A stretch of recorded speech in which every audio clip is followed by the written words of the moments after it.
Be sure to check out the Nintendo 3DS eShop for a sneak peek of this great Sorry game. about that. And come back to download the full game exclusively on Nintendo 3DS eShop October 24th. So speaking of Nintendo eShop, I have big news for indie game fans like myself. Later this week, we're participating in the Indiecade International Festival of Independent Games in Los Angeles. So far, a huge variety of content has been released digitally on Nintendo eShop.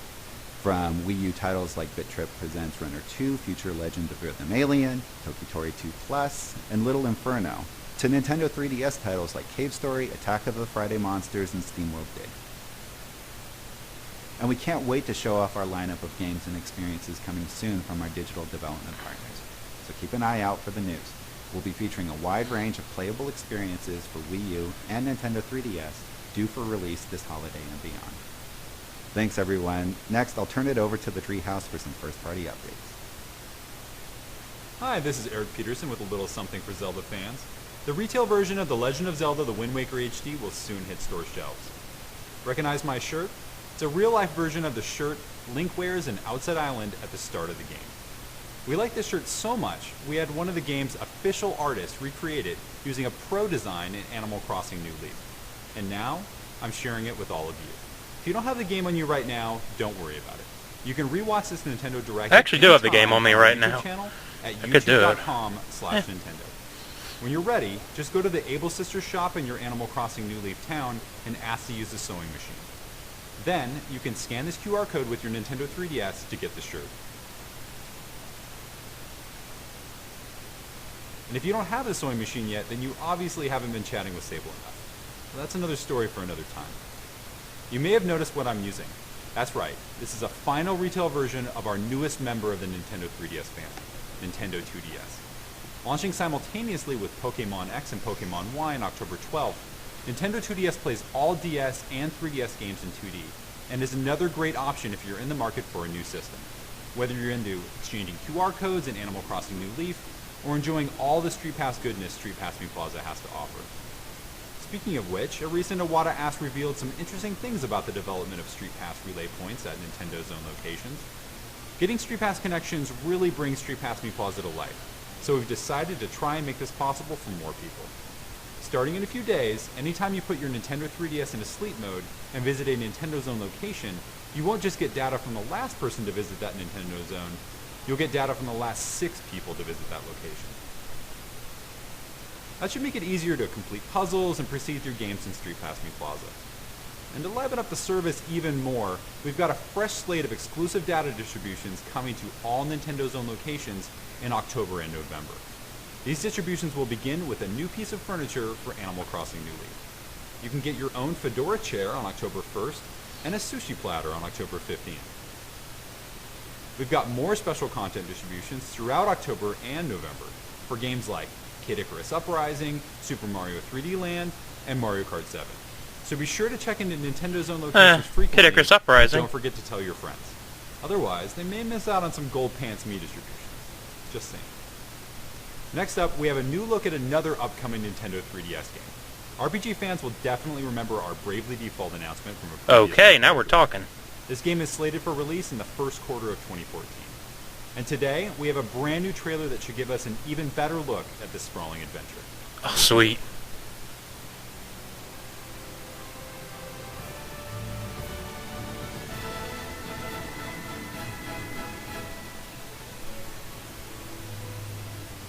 I'm Tiz Orier. If you know something, tell me. Please. What caused that chasm? Oh my god, that voice acting.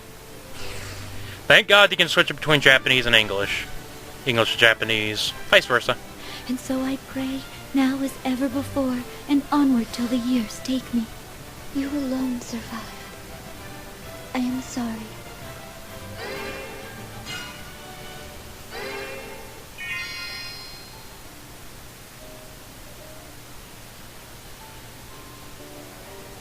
None save this book. But its pages hold no history, only the future. They call me Ringadan. It's a pleasure. My Lady Vesta, from this day hence, I shall be your soul.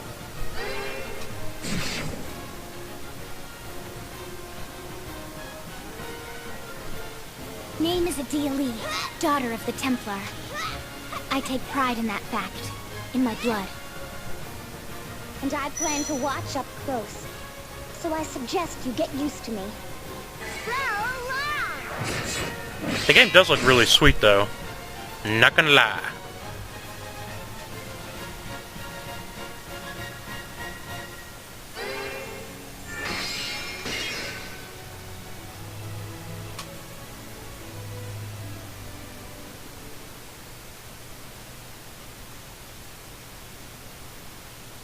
Yeah, I'll definitely look into that game. I hope that ties you over until our next announcement. Thanks for sticking with me. Now, let's pass it back over to Mr. Iwata. Next up, we have new information for you on The Legend of Zelda: A Link Between Worlds. In the August Nintendo Direct, we showed you the other world that appeared in the game. After that announcement, the game's producer, Mr. Aonuma, posted a screenshot on the Legend of Zelda series community in Miiverse. The screenshot was taken at an in-game shop featuring items from Link's usual arsenal, things like the bow, the hookshot, and the hammer. In previous Zelda games, there was this sort of unwritten rule that said you could only get a new item at a new dungeon, and that puzzles in that dungeon would primarily be solved using this new item. You might even say it's one of the conventions of Zelda. But this time around, we wanted to back tradition and transform the way you play Zelda to offer a brand new gameplay experience. To do this, we had to reconsider this particular Zelda convention. In A Link Between Worlds, there are various dungeons just like in other Zelda titles. However, from a certain point in this new title, the order you approach each dungeon and the way you do so is up to you. So, to a large degree, the player can decide how to progress through the story. Now, the shop you saw earlier plays a very important role. It's called Ravio's shop, and most items are immediately available there, near the beginning of the game. That way, the player can decide which items to rent and eventually purchase based on the dungeon they choose to challenge next. You have to consider your destination and how much money you have to make the most of your visits to Ravio's shop. Need to adjust my chair. I hope you enjoy the flexibility provided by this unique Zelda adventure. By the way, when this screenshot was posted on Miiverse, some people commented that the character next to Link looks like Navi from New Super Mario Bros. U and New Super Luigi U. He sure does look like Navi, doesn't he? Well, unfortunately, he had nothing to do with the Mario series. In fact, his name is Ravio. Hence the name of his shop. Looks pretty neat. The Zelda and Mario series are created on the same floor by members of development teams that sit right next to each other. So perhaps they inspired one another unknowingly. In addition to Ravio, A Link Between Worlds features various other characters, from the usual Zelda favorites to newcomers. Oh, Zelda! Oh my god, that's adorable. A rich story set in the game's Dual Kingdoms. Okay, so it looks like there are going to be actual cutscenes. The Legend of Zelda. That's something I was worried about, that will launch in North America that there weren't actually going to be cutscenes, but I'm glad there are.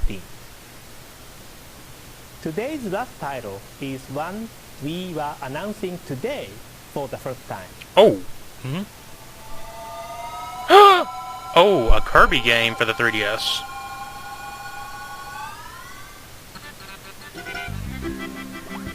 Oh, yes. Oh, yes, please.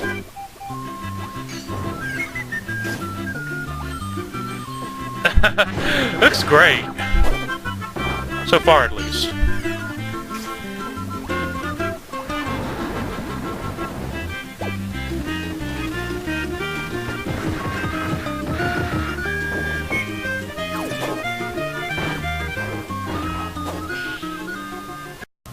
This latest side-scrolling Kirby game in development for Nintendo 3DS is planned for release in 2014. Okay.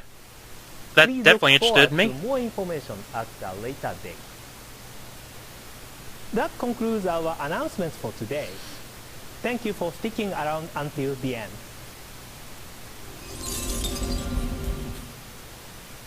Alright, so just to kind of give my overview of the Direct itself, it was actually really good. I liked it. The Donkey Kong thing kind of disappointed me, but I can wait until February. It was originally going to be released in December, but I can wait until February to get it. New Super Mario 3D World is actually looking really good. I'm glad they actually changed up the, I guess she's a princess or whatever. I'm guessing by the crown she's a princess. It definitely looks a lot better than it did at E3, just in terms of gameplay and everything. And just everything in general I liked. The Pikmin game I'm really gonna have to get because I meant to get that earlier, but didn't really happen. I was too busy spending money on other things. But yeah, it's pretty much the Nintendo Direct. I was actually impressed. I was not expecting the Kirby game. I was not expecting Sonic to return in, at least I didn't expect them to announce them this early. I was expecting them to announce them maybe a few months later. But hey, you know what? Go ahead and announce them. Every game pretty much looks great, except for Just Dance 4, which I am not getting. Because, like I said, I cannot dance unless you want to count the salsa, which I learned in freaking Spanish class whenever I was in high school. But, yeah. So, I hope you enjoyed this reaction video, and this will conclude the Nintendo Direct. If you want to see more Nintendo Direct reaction videos, just tell me and I'll make some more once new Nintendo Directs come. So, I'll see you next time in either Let's Play or announcement video or whatever. So, see you then.